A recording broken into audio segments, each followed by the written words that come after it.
What up? What up? Glad you could join us. Glad you clicked the link. Glad you are here. And you can see the title, Impact 101. Like, subscribe, share, comment. CB Lifestyle Apparel. Real Talk with Mo. Real Talk with Mo. Just look at all the shit. It's all the links at the bottom. There's so much stuff to learn. There's so many things to have. We're here. I mean, we talked about my idea, baby. Should I talk about that again? We already did that. I already did that He one. has Okay. an idea, baby, and it comes out. Yeah, it comes out. If you want to see that, go back to one of our older videos. Yeah, it's bad. Idea, baby. Yeah, it's bad. So, we're talking about impact.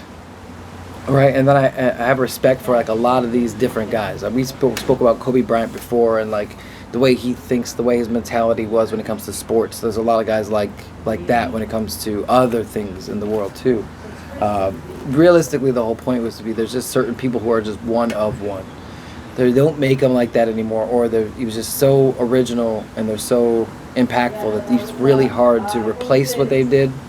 One of those guys was Bruce Lee. We were supposed to do a whole podcast on Bruce Lee, but I'll just put him into this real quick. He was so impactful when it came to movie making, when it came to fight choreography, when it came to how to shoot the fight choreography the right way. It changed the game in the West, and he did this shit over in wherever the fuck he came from, right? So, and China. On top of it too, he that didn't just impact there, and he wasn't just the fighter.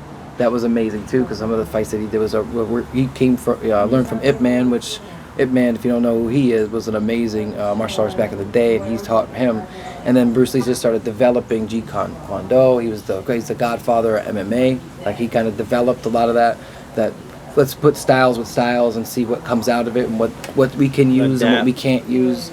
Right, adaptivity. Also in the in health, like when it came to his shakes and what he ate. Like I've done a lot of. I grew up basically like idolizing the guy since I was a kid, and even the way he worked out, like his workout regimens, he changed the game on that too. The way he would do certain things and use different ways to work out from different corners of the world too. This is not Bruce Lee.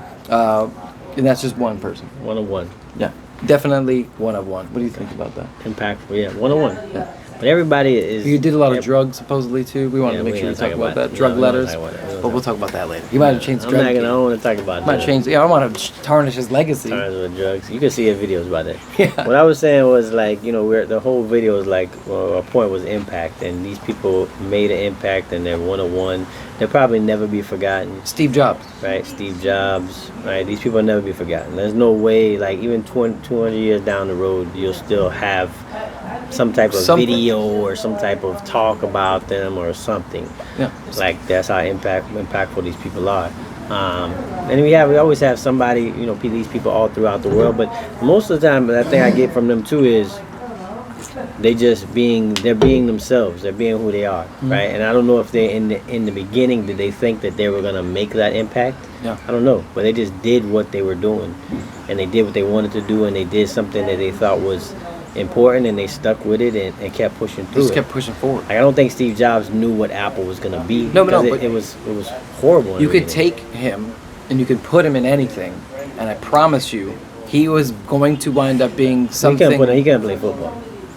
Well, not sports, but you put him in any business situation, he's gonna excel. Maybe He's gonna excel. He was a creator. He was an inventor. That's what I'm saying. He's an inventor. I think there's a lot of I think that the list I'm about to tell you are a lot. This is what they have in common. Is that one thing. That part I would have to slightly disagree with you on. It's just because I think, like I said, people were built. You were made for certain things. That's a good point. And you are a person that you're gonna make your impact in that certain area. And then for me, I can't say. Well, they respect whatever craft they're in to the point where. Well, they love their you craft. can't. Look, here's the thing. Like here's one. Gordon Ramsay, right? Yeah. I love the reason why I care. Like think about Gordon Ramsay when it comes to not only just creativity but the longevity and how much he is passionate about cooking and where he came from. He came from a broken home in London, and he learned all around the world. He didn't just stick to one thing, and then he brought all those things and just started creating different stuff. There's not going to be another one, I don't think. He's that amazing. Anthony Bourdain was similar, but he wasn't. You can't really fuck with Gordon. Gordon has one of the things about all these guys too is their mindset, right? It's not just the competitive mindset, because they all have it. All of these people on this list has the competitive mindset.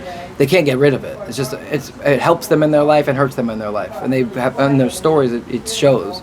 But they also have the highest possible level of standards. If you ever watched Hell's Kitchen, or if you ever watched any of his shows, Uncharted, all this type of stuff, if you ever see just his level of detail and what he expects from the guy, from his brigade or his chefs, it's unbelievable. And it's not easy to just become an executive chef under him. It's not easy to there's so much you have to go through, and he puts you through the fire. And one of the things that he always brings up too is the fact that he wants you to fight through it. So if you fail, in that very moment, you need to not think about the failure and push back. He always says it. He's like, come back to me, push back, get out of your head, and come back, erase it all, and let's redo it again. He just has a very high level of expectation for what he's doing, and it has to be perfect to the point where you can't even have a fingerprint on a plate. It's that deep, it's unbelievable. His attention to detail. Other guys that I was mentioning too would have been Michael Jackson, Kobe Bryant. Those are in sports. Michael Jackson was like on another. We were talking about him the other day. Yeah, Michael Jackson. On another level. Jackson 5. There's some people that just are undeniable. He was just one of those guys who are completely undeniable. Yeah, you can't just mix him with the rest of them and then that's it. He's like, no, I'm not finished yet. And that was him as a little kid. Yeah. And then he just kept going and just so creative. So again, attention to detail. Everything was important that when it came to music. Came to his craft. Came to his craft. That's the whole point. Another guy was Todd Mcfarlane. We wanted to do a podcast on him too. And Todd Mcfarlane was the creator of Spawn, and he was the creator of Image Comics. And there was a big documentary they did about him too, where again it's that creativity. He was starting to draw Spider-Man. And then he just was doing it better than everybody else, and it was the #1 selling book out. And then they didn't like the way he was doing it because he was changing the character a little bit on his webbing, the way he was designed. He was a phenomenal artist, and also great in storyline. But he was a better artist than storyline. So then he went from that, and then they kind of like were always kept putting rules on him. And he was like, you know what? Instead of this, I'm gonna go create my own shit, which was Spawn. He grabbed Jim Lee and a bunch of other comics who were great, the greatest artists at the time in the '90s and the early 2000s, and then they also jumped into toys, and then they created Image, and the rest is history. And they literally had to kill off Superman.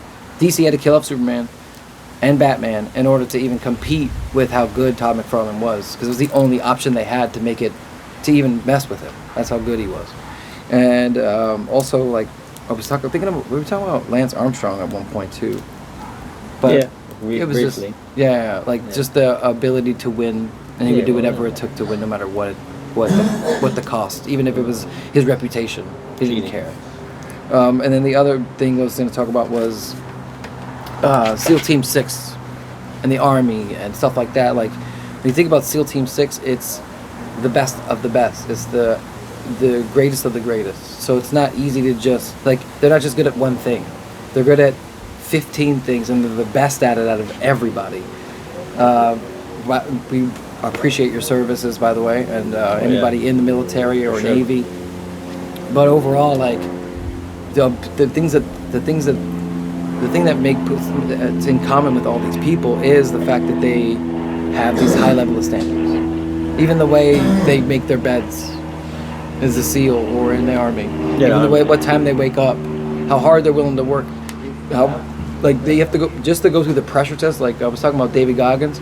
David Goggins only went through the pressure portion of it. He didn't actually make it to going through war and all that stuff. He just went through buds and things like that, and that is so hard that they're trying to whittle out. They're trying to, out of 180 guys, they're trying to find one of you.